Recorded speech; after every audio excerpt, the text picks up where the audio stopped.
Pastor Olavo, boa noite. Aqui é o José Paulo, de Londrina. Eu ouvi a pregação do Senhor, onde o Senhor fala do testemunho de Jeová.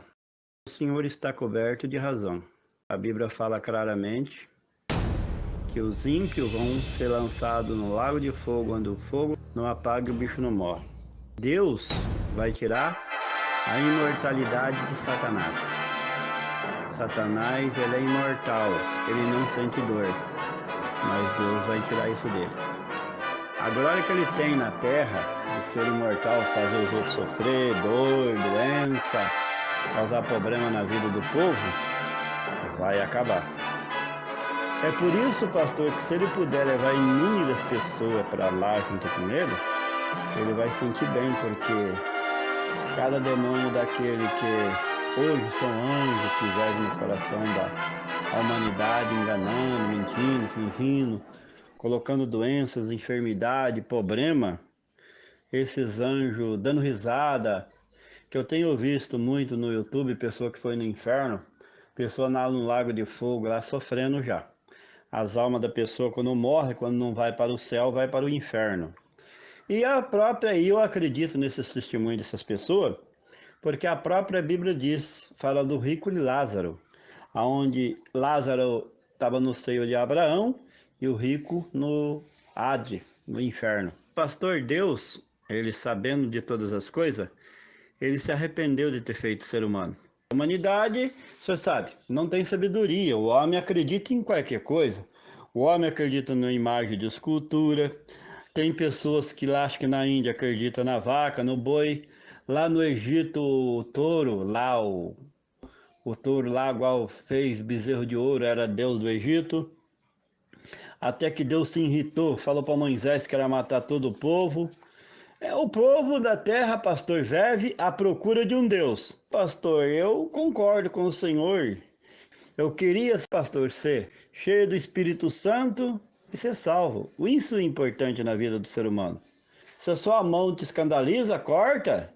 E melhor entrar sem mão do que entrar com mão e ir para o lago de fogo. Concordo com o Senhor. O diabo, ele tinha tudo no céu. Ele sabe muito bem quem é Deus. Boa noite, pastor Olavo. Eu li aqui, ouvi os seus áudios, vi também a mensagem onde o senhor postou aqui a parábola do rico e Lázaro, ali registrada em Lucas capítulo 16, dos versos 19 a 31, e eu irei fazer uma análise contextualizada aqui deste relato, e descobriremos o motivo pela qual Jesus contou esta parábola, tá bom? Mas antes de entrar aqui nesta parábola, eu irei só reforçar aqui algo que é muito claro e evidente, né? O relato de Gênesis capítulo 3, dos versos 22 ao 24. O capítulo 3, nós percebemos que relata ali a queda de Adão e Eva, e Deus lhe havia dado uma ordem, que eles não deveriam comer do fruto da árvore que ficava ali no meio do jardim, né? Que era a árvore do fruto do conhecimento do bem e do mal. Deus havia dado essa advertência para eles, né? E o fruto daquela árvore era um fruto normal como qualquer um outro. Não tinha poder negativo nenhum no fruto, e sim era a prova de obediência. Então, a imortalidade do ser humano, Deus criou o ser humano para ser imortal. Porém, Deus não priva a liberdade de escolha de ninguém. Deus dá valor à liberdade. E havia ali no Jardim do Éden duas árvores em especiais. Dentre muitas outras, haviam duas especiais: a árvore da vida e a árvore do conhecimento do bem e do mal. Essas duas árvores também simbolizam ali o livre-arbítrio. E Adão e Eva, infelizmente, decidiram desobedecer a Deus. E o diabo foi claro ao afirmar que Deus era um mentiroso, de que eles poderiam comer, que eles não morreriam. Então a gente já percebe que a doutrina da imortalidade da alma é uma doutrina diabólica, porque quem inventou essa ideia de que a alma é imortal foi o diabo ali no Jardim do Éden, ao afirmar que eles poderiam comer, poderiam desobedecer a Deus, que eles não morreriam. Bom, nós conhecemos o relato bíblico, e então eles pecaram. No momento que eles pecaram, Deus os expulsou ali do Jardim do Éden. Por que ele expulsou? O versículo 22 é muito claro ao afirmar que se Deus não tivesse expulsado eles do Jardim do Éden, eles permaneceriam comendo da árvore da vida e seriam imortais, o pecado seria imortal. E por isso Deus os expulsou do Jardim do Éden e eles perderam o acesso à árvore da vida. É por isso que Deus coloca anjos ao redor da árvore da vida e eles perderam acesso à árvore da vida. Então, como pode alguém perder o acesso à árvore da vida e continuar sendo imortal? Aí é contrariar o texto bíblico, é contrariar o que o próprio Deus falou. Deus expulsou justamente para eles não terem acesso à árvore da vida, porque se eles permanecessem tendo acesso à árvore da vida, eles seriam imortais. É por isso que a árvore da vida é retirada ali no Jardim do Éden e a árvore da vida só volta novamente no novo céu e na nova terra, aonde os salvos voltarão a se alimentar dela. É o que relata Apocalipse capítulo 21. Então o texto é muito claro. Não tem como o ser humano ser imortal se ele perdeu o acesso à árvore da vida, né? É por isso que a árvore da vida só volta no novo céu e na nova terra. Então o texto não abre margem para nós irmos para uma outra vertente, né? Agora, pegando aqui o texto de Lucas capítulo 19, capítulo 16, dos versos 19 a 31, eu vou explicar o motivo pela qual esse texto não defende a imortalidade da alma. Por que eu vejo isso? Vamos fazer uma análise. Aqui em Lucas 16, dos versos 19 a 31, fala de uma parábola, falando aqui a respeito de um rico e de um mendigo. Quem eram esses dois personagens? A Bíblia diz o seguinte aqui no verso 19: havia certo homem rico que se vestia de púrpuras e de linho fininho todos os dias. Verso 20: havia também um certo mendigo chamado Lázaro. Então, dois personagens da parábola aqui que Jesus está contando, um é um homem rico, que não é dado nome, e o outro é um mendigo chamado Lázaro. Na história, esse mendigo mora na porta do rico e ele sobrevive ali das migalhas que o rico acaba dando para ele. Ele então, dentro desse contexto, vamos ver a parte que eles morrem. No verso 22, aconteceu que morreu um mendigo e foi levado pelos anjos para o seio de Abraão. Morreu também o rico e foi sepultado.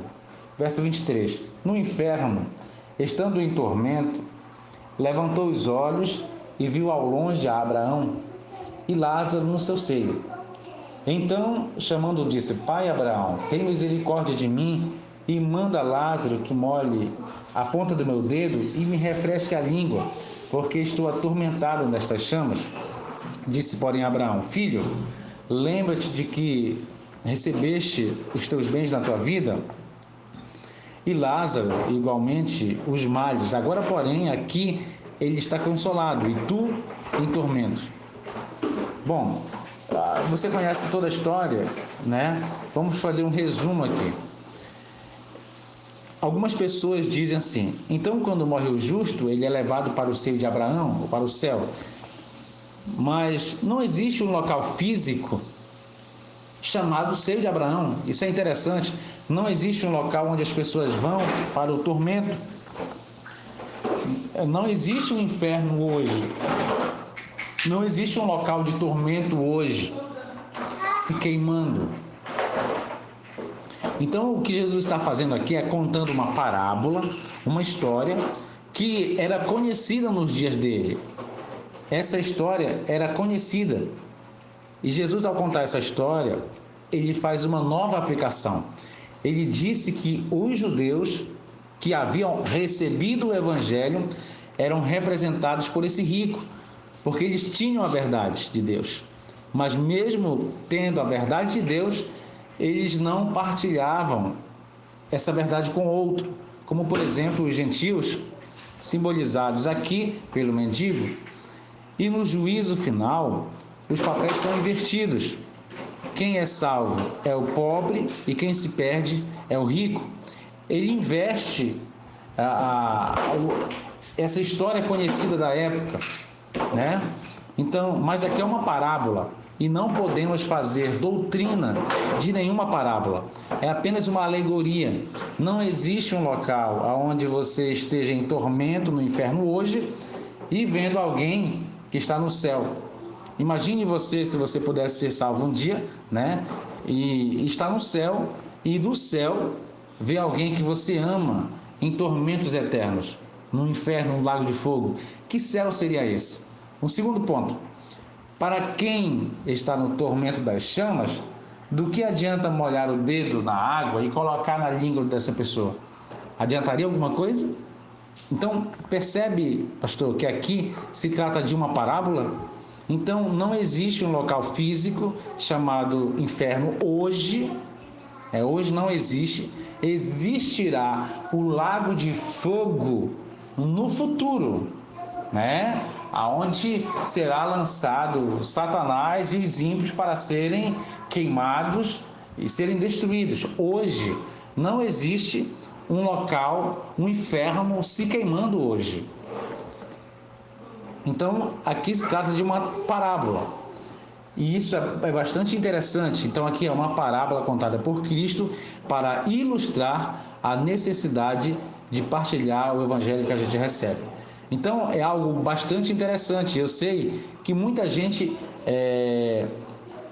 muitos cristãos sinceros têm visto nesse relato uma prova de que existe vida após a morte. Ou seja, de que antes da ressurreição é possível ter consciência durante a morte. Muitos creem, com base nesse relato, que quem morre salvo em Cristo vai direto para o céu e aquele que morre sem Cristo vai direto para o inferno, né? Que seria um local, enfim. Agora, porém, nós não podemos interpretar essa história dessa forma. Por quê? Lucas capítulo 16 está num bloco de textos, né, em que Jesus ele conta uma série de parábolas. Esse bloco de textos, ou períclope, começa no capítulo 15 de Lucas e vai até o capítulo 17, verso 10. Então, ali tem várias parábolas. Tem a parábola do administrador infiel, tem a parábola da dracma ou moeda perdida. Então, tem várias parábolas, no capítulo 15 ao 17. Então, por uma questão de texto, se Lucas 16 está dentro de um bloco de textos em que há parábolas, então é óbvio que aqui é uma parábola. E uma parábola é uma narração fictícia com o propósito de trazer lições morais. E qual que é o ponto moral que Cristo queria ensinar aqui? O verso 31 do verso 16, aqui está dizendo o seguinte: quem quiser ser salvo, né, tem que ler a Bíblia. Leu a lei de Moisés e os profetas. Agora, que Lucas 16 não é um relato literal, fica muito claro pela análise do próprio texto. Porque se nós interpretarmos essa parábola como sendo um relato do que acontece depois da morte, então nós vamos ter que interpretar todos os detalhes como literal.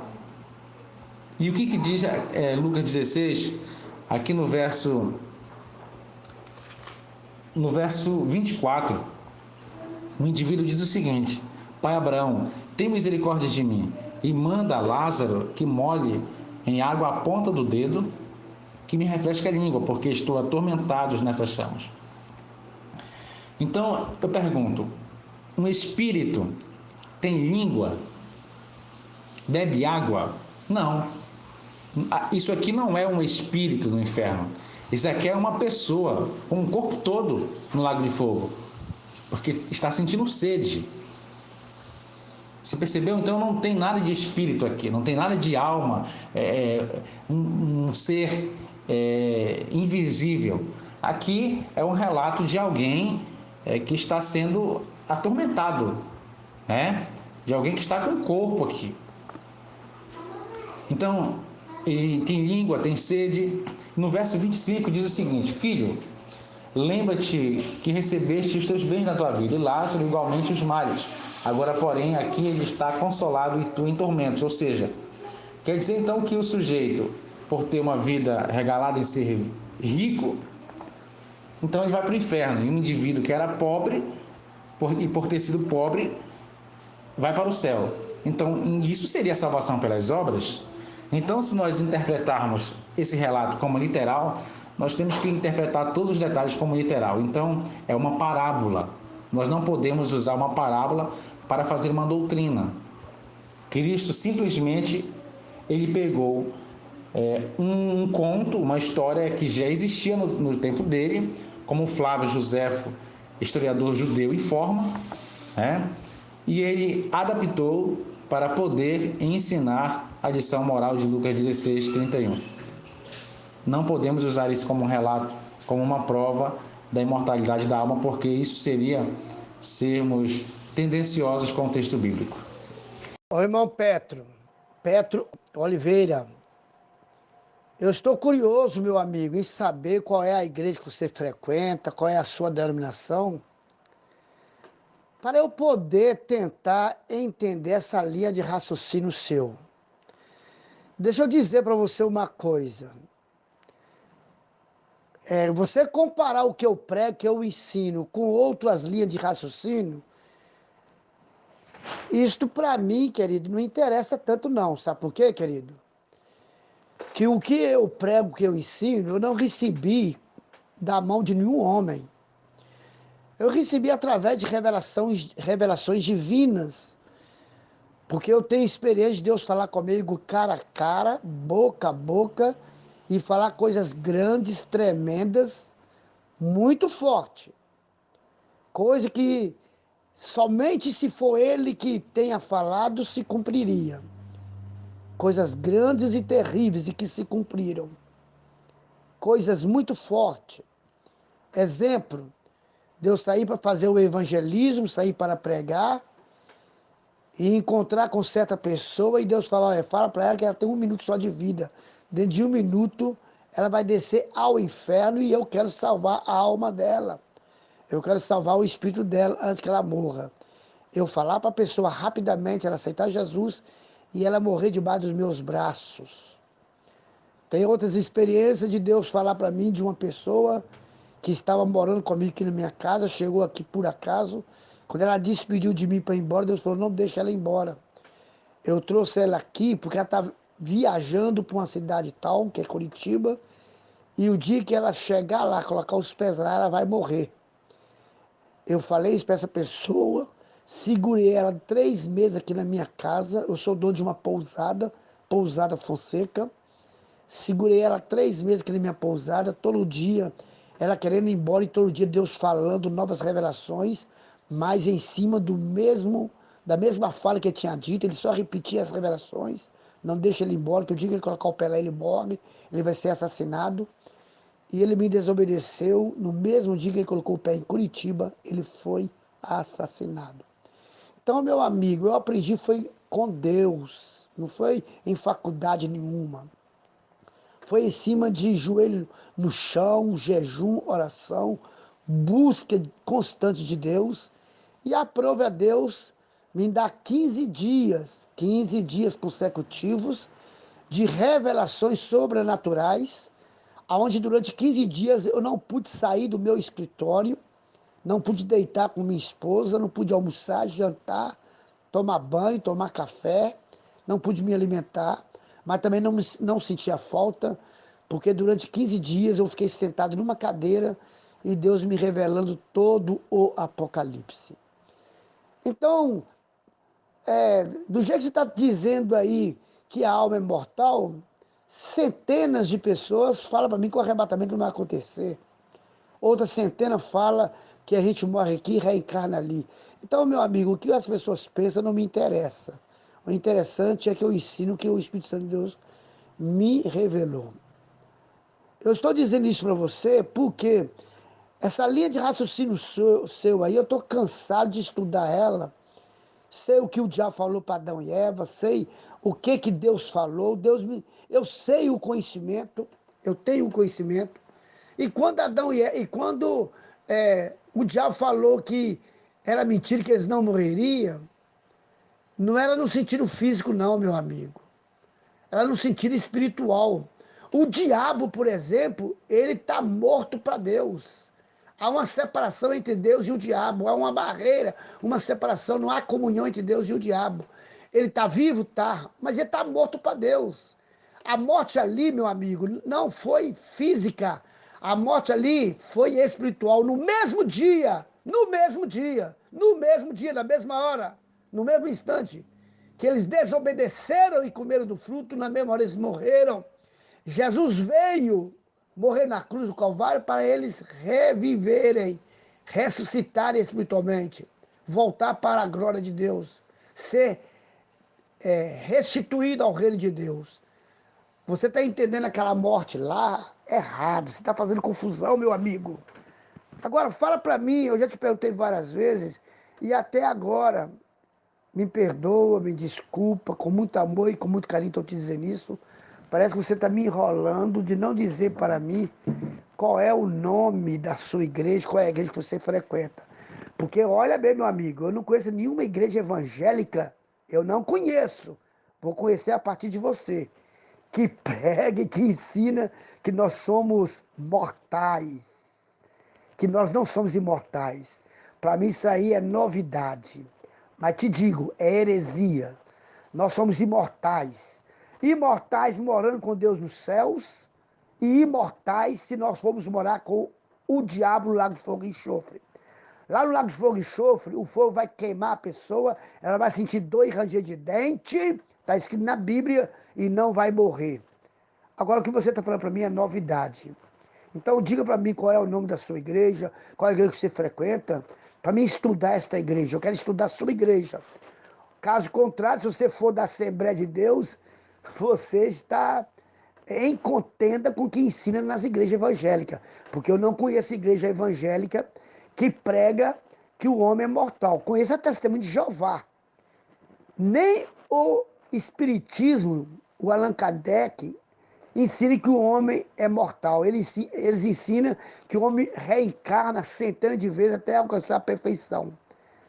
Me diga para mim qual é o nome da tua igreja. E o que nós estamos conversando aqui não vai edificar nem a mim, nem a você, nem a você, nem a mim, porque eu não vou concordar com você nunca, nunca, que nós somos mortais e morremos. Nós somos mortais no sentido físico. O máximo que nós vivemos é 60, 70, 80, 90, 100 anos. Aí depois nós morremos, voltamos ao pó. Mas o espírito volta para Deus. O espírito é imortal. Quando o diabo estava dizendo lá no Jardim do Éden, estava dizendo no sentido espiritual. E realmente o homem morreu. Tanto que ele morreu que Deus disse: eis que agora o homem é como um de nós, conhecendo o bem e do mal. Agora você vem dizer para mim que aquelas árvores frutíferas lá eram árvores frutíferas normais? Não concordo contigo. No Jardim do Éden havia milhares de árvores frutíferas, mas havia duas árvores lá que misteriosamente elas tinham efeitos sobrenaturais. Uma chamava-se árvore do conhecimento do bem e do mal. Ela tinha o poder de mostrar o outro lado da moeda para a pessoa. Conhecer o bem e o mal. Por isso que ela chamava árvore do conhecimento do bem e do mal. A outra árvore tinha um poder sobrenatural. Quem comesse dela tornaria imortal no sentido físico. No sentido físico, não no sentido espiritual. Porque no sentido espiritual nós somos imortais mesmo e não tem como inverter isso aí ou reverter isso aí. Mas se eles comessem do fruto, Deus não teria poderes para matá-los como também Deus não tem poder. Deus não tem poder para matar anjos. Deus não tem poder para matar arcanjos. Deus não tem poder para matar querubins, serafins. Deus não tem poder para matar o diabo. Deus não tem poder para matar nenhum dos anjos, milhares dos anjos que rebelaram contra ele. Só que o meu Deus é poderoso. Ele tem poder para restringir eles, prendendo eles no abismo ou lançando eles no lago de fogo e enxofre e mantendo eles lá vivos, mas presos numa prisão perpétua. Esse é o Deus que eu sirvo, é o Deus que eu prego, é o Deus que eu anuncio. E é o Deus da Bíblia, é o Deus soberano.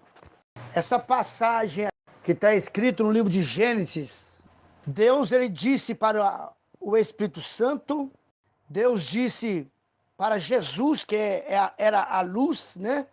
Deus disse assim: eis que o homem agora é como um de nós, para que ele não coma do fruto da vida e viva eternamente. Vou contar para você uma experiência tremenda. Eu até convido você a assistir um seminário meu. Eu ministro um seminário com o título Preparando a Noiva para as Bodas do Cordeiro e Conscientizando as Nações. E dentro desse seminário eu falo de um grande projeto que Deus fez, o grande e infalível projeto que Deus fez, antes dele criar o mundo, antes dele criar Adão e Eva. Deus fez um projeto estabelecendo para Jesus, estabelecendo com Jesus e estabelecendo através de Jesus. Deus fez um projeto com 5 vindas de Jesus. 5 vindas. Antes de criar o mundo, antes de criar Adão e Eva, antes de fazer Adão e Eva.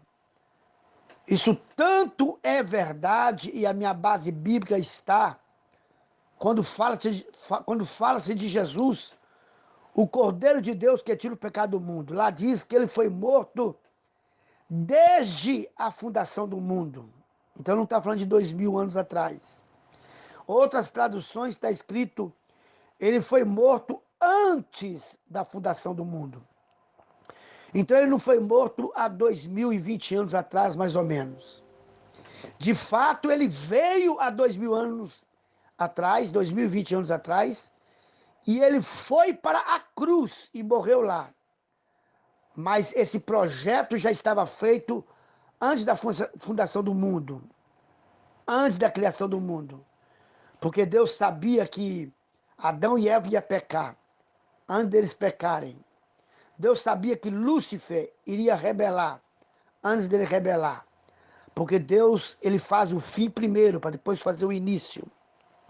Primeiro Deus faz o fim, para depois fazer o início. Então Deus primeiro criou o nosso remidor, fez o nosso remidor, trouxe o nosso remidor à existência. Gerou o nosso remidor. Jesus foi gerado por Deus. Onde é que está escrito isso? Salmo capítulo 2, versículo 7. Hebreus capítulo 1, versículo 5. Lá está escrito assim, saiu um decreto do rei dizendo, tu és o meu filho, hoje eu te gerei. E quando foi que Deus deu a luz a Jesus, uma vez que Deus gerou ele?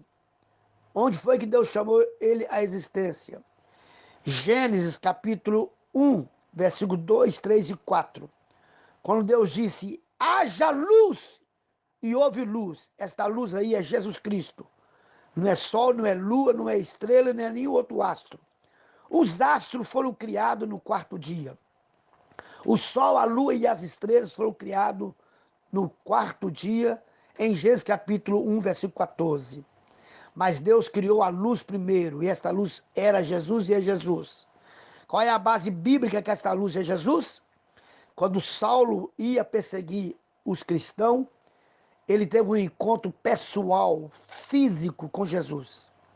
Uma grande luz, mais forte do que o sol, resplandeceu no céu a ponto de cegar literalmente Saulo. E ele caiu no chão. E Da luz saiu uma voz dizendo: Saulo, Saulo, Saulo, por que tu me persegues? Saulo não sabia quem era.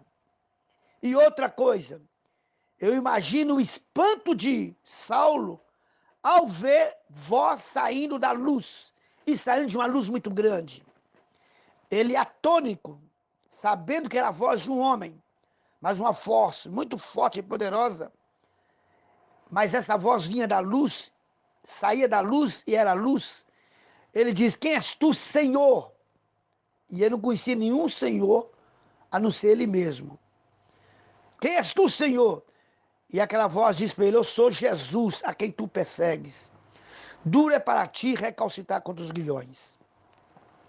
Então Jesus é a luz, quando Deus diz haja luz. O próprio Senhor Jesus, antes de ele manifestar para Saulo como uma forte luz, ele cansou de repetir para o discípulo, dizendo: eu sou a luz do mundo.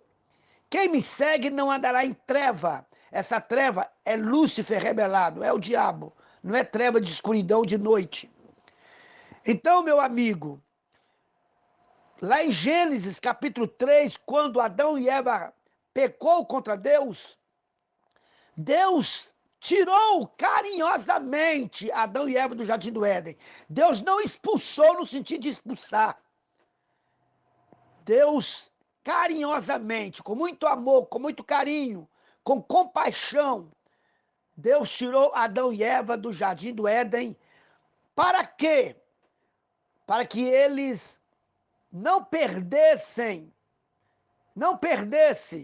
a oportunidade de serem restaurados, de voltar para o reino de Deus. Porque quando eles pecaram, eu mandei para o seu texto aí, quando eles pecaram, eles morreram no mesmo dia para Deus. Eles foram no mesmo dia destituídos do reino de Deus. Eles foram no mesmo dia destituídos da glória de Deus. Eles foram no mesmo dia destituídos do projeto de Deus. Mas Deus iria trazê-los de volta através de Jesus. Por um só homem entrou o pecado no mundo, mas também por um só homem entrou a remissão. Deus tinha projeto de enviar Jesus depois. Então, se Adão e Eva comessem daquele fruto da vida, uma vez que eles comeram do fruto do conhecimento do bem e do mal, eles se tornariam como demônios, imortais no sentido físico. Imortais no sentido físico. Eles não seriam pó e voltariam ao pó. Não era projeto de Deus o homem morrer nem espiritualmente e nem fisicamente. Não era projeto. Quando o homem desobedeceu e comeu do fruto, ele morreu espiritualmente. E, consequentemente, ele teria também que morrer fisicamente depois. Por quê? Porque Deus restituiria o homem à glória dele mais para frente. E foi o que foi feito há 4.000 anos depois de Deus ter criado Adão e Eva. Porque 4.000 anos depois, Jesus nasceu da Virgem Maria. 4.000 anos depois. De Adão e Eva até Jesus tem mais ou menos 4.000 anos. Mais ou menos 4.000 anos. Aproximadamente 4.000 anos. Então, o homem não poderia viver 4.000 anos esperando o remidor vir. Então, o que Deus ia fazer? Deus teria um tempo para tratar com o pecado do homem. Deus teria um tempo para tratar com o pecado do homem. Deus teria um tempo estipulado. E esse tempo seria 4.000 anos depois. Não estava escrito isso, mas hoje nós conhecemos a história. Porque Jesus, o remidor, veio 4.000 anos depois do pecado de Adão e Eva. Então Deus tirou Adão e Eva do jardim do Éden de forma amigável, carinhosa, amorosa. Como é que eu provo isso na Bíblia? É porque Adão e Eva fizeram um avental para eles de folha de figueira. Pegou uma folha de figo, cozinhou ela e fez um avental. O avental só tampa a nudez da frente, mas atrás está com a bunda de fora. Está com a bunda de fora. Está com o rabo de fora. Adianta tampar a frente e não tampar atrás? E outra coisa, a folha de figo não é durável, não tem segurança, vai rasgar, vai estragar. Então o que Deus fez? Deus pegou um cordeiro, e esse cordeiro tipifica Jesus. Tipifica Jesus. Deus pegou um cordeiro, matou o cordeiro para pegar a sua pele e fazer roupas para Adão e Eva, fazer túnicas para Adão e Eva, que cobrisse ele da cabeça para os pés, e ele fosse vestido decentemente. Uma vez que o pecado entrou, o homem teria vergonha de ficar pelado diante do outro. Mas nós, irmão Petra, já estamos pelados, nu, diante de Deus. Diante de Deus, você não está com essa calça, essa cueca, essa camisa que você está vestindo com ela. Diante de Deus, você está pelado, sem nenhuma pé de roupa no seu corpo. Nós só usamos roupa por causa do homem. E eu vou mandar para você um vídeo que eu estava dando esse ensinamento dentro de uma igreja, falando justamente desta árvore. E eu falava por que Deus expulsou. E você precisa ver o que Deus fez com uma árvore que eu usei para tipificar a árvore da vida e a árvore do conhecimento do bem e do mal. Na árvore do conhecimento do bem e do mal não aconteceu nada nela, mas na árvore da vida, que eu usei esta árvore para tipificar a árvore do conhecimento do bem e do mal, esta árvore iluminou toda. Uma grande luz invadiu esta árvore. Queira assistir esse vídeo que eu vou enviar para você ver o que aconteceu com esta árvore quando eu dava esse ensinamento, fazendo os irmãos entenderem o que aconteceu. Estava ministrando um seminário escatológico, preparando a noiva para as bodas do Cordeiro e conscientizando as nações. Aconteceu algo de sobrenatural. Estava falando sobre as duas árvores que estavam no meio do jardim do Éden. Lá havia milhares de árvores frutíferas, mas havia entre aquelas milhares de árvores frutíferas duas árvores sobrenaturais. Uma árvore, ela é chamada dentro da Bíblia de árvore do conhecimento do bem e do mal. Fruto do conhecimento do bem e do mal. Fruto desta árvore, Deus proibiu o homem de comer e até de tocar nele. Também havia uma outra árvore, que a Bíblia chama ela de árvore da vida eterna. Árvore da vida. Se o homem comesse deste fruto, o homem se tornaria imortal. O fruto desta árvore tinha o poder de dar ao homem a vida eterna. Portanto, o homem não morreria fisicamente. E eu estava falando sobre esta árvore, que uma vez que o homem comeu da árvore do conhecimento do bem e do mal, uma vez que o homem desobedeceu, agora ele está proibido de comer do fruto da vida, porque o homem caiu. Espiritualmente falando, o homem morreu, o homem está em pecado. E o homem não poderia permanecer em pecado, vivendo em pecado e comer do fruto da vida. Ele seria um homem imortal fisicamente e também imortal no sentido espiritual, e ele se tornaria demônio. Toda a geração deste homem, desta mulher, chamada Adão e Eva, seria demônios.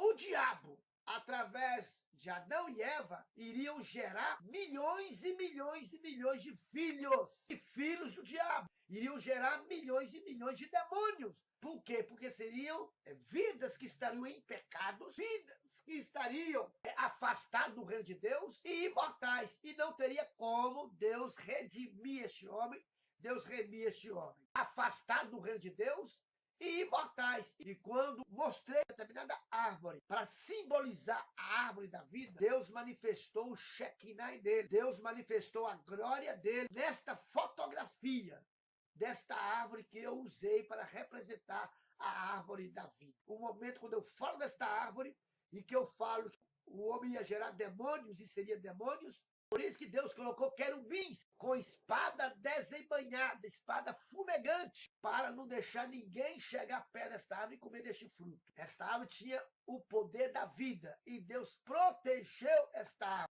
Estou entrando em contato pelas fotos que eu vi no YouTube, né? Muito interessante, viu, pastor? Eu vi essas fotos quando era criança, num disco. Um disco chegou na minha casa, né? Aí minha mãe acho que emprestou um disco e chegou essa foto. Eu acredito, eu creio nisso aí, viu? Pastor José Olavo, Deus continue te abençoando por divulgar, viu? esse trabalho, que hoje em dia pouca gente fala da volta de Jesus. Tem programas evangélicos por todo lado, mas não fala da volta do Senhor, né? E o Senhor tem divulgado esse trabalho. Eu queria postar uma foto para o senhor de uma estrela que o meu irmão tirou. Eu queria ver o que o irmão acha, se tem alguma coisa nela, entendeu? O irmão analisa, se tiver, o irmão dá um toque para nós, tá bom? Pastor, quem tirou foi meu irmão Jacques, ele é diácono da Assembleia de Deus do Belém Cosmópolis, né? Aí ele focou para uma estrela que vem intrigando a gente há muito tempo. Aí ele viu isso aí. Eu abri, eu ampliei, eu vi alguma coisa no centro, parecendo alguém que está segurando um livro. Do outro lado parece alguém segurando outro livro. E no meio parece um monte de seres celestiais, tipo anjos. É uma coisa que dá impressão, né? Mas quem pode esclarecer isso aí melhor é o senhor tem pesquisado esse assunto. Deus abençoe, viu? E sobre essa foto aí que o senhor publicou do arrebatamento, eu vi quando era criança, num disco que chegou em casa. É muito interessante, eu creio nisso aí, viu? Foi a irmã que recebeu um mandado do Senhor para poder tirar foto da Bíblia, né? É interessante. E Deus abençoe, continua fazendo esse trabalho aí, porque ninguém quer fazer, né? Hoje em dia tem muita incredulidade.